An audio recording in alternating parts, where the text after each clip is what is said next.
What's going on, everyone, and welcome back to another episode in the series. In this video, we are going to implement backup protection using Azure Backup. Backup is a critical component of any production cloud environment because it ensures workloads can recover from failures, accidental deletions, or security incidents. Let's get into it. Alrighty, so the first thing we're going to do is go to Recovery Service Vaults, and from the Recovery Service Vaults, we're going to hit Create.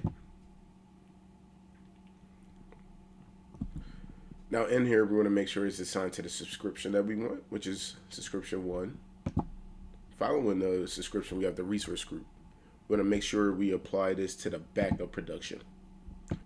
For the vault name, we're going to name it resource group backup. I know it's a little cliche just because it's the name for this, but that's neither here nor there right now. So we're going to switch over to redundancy. We see it's geo-redundant, meaning it's going to be replicated in another region as well.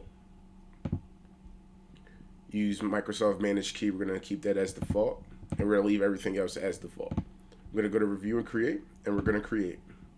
The Recovery Service Vault is where Azure stores backup data and manages recovery points. This is crucial for environments where you need to be able to implement backups however often you need it, and this is where your backups will be stored. Once the backup is created, we're going to go to the resource group, and inside the resource group, we're going to create a backup policy. Once the backup is created, then we're going to go inside the vault. So this is the Recovery Service Vault right here, and we're going to click Backup.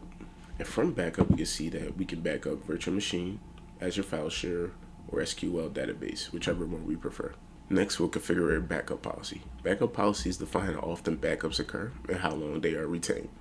So inside the vault, we're going to go to Add, and from Add, we're going to go to Azure Virtual Machine. We're going to name this Backup Policy. So we're going to set this hourly, meaning every hour is going to be able to back itself up. From start time 8 a.m. and duration of 24 hours. For the instant restore, we're going to leave it for 7,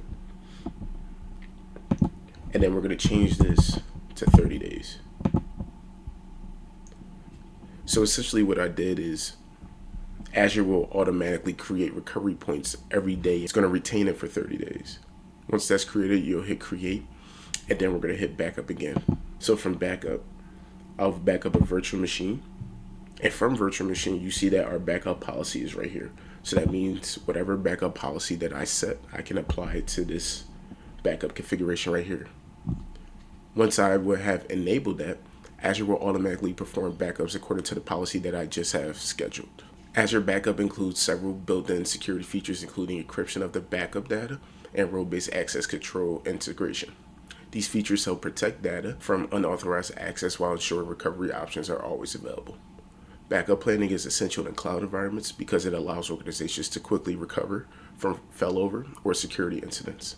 At this point, our environment now includes networking, identity, access control, storage services, and backup protection.